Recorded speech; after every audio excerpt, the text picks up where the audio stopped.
Welcome to Kenton's videos. Enjoy the video. You begin by confirming you have an administrator account and the credentials.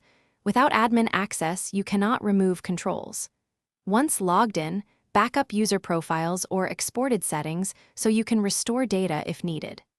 Next, open the device's settings or control panel and search for parental controls, family settings, or screen time. Make sure to disconnect secondary profiles temporarily and close apps that enforce restrictions so changes apply cleanly. This gets you ready to remove controls safely. You now disable each restriction deliberately. Turn off screen time or app limits and toggle parental controls to off. Once done, go to Account Management and remove any linked child or supervised accounts. Deleting supervision severs enforced policies.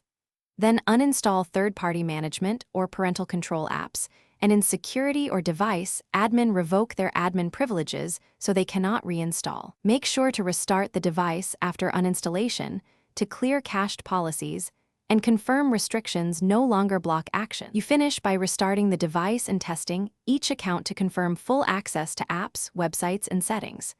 If content is still blocked, check router or DNS parental features and disable filtering there. Make sure network-level controls aren't reapplying rules. If restrictions persist, sign into the supervising account online to revoke device management. As a last resort, perform a factory reset after backing up data. If anything goes wrong, restore your backup and repeat the revoke steps carefully to remove lingering policies. Thanks for watching. Consider subscribing if we helped you.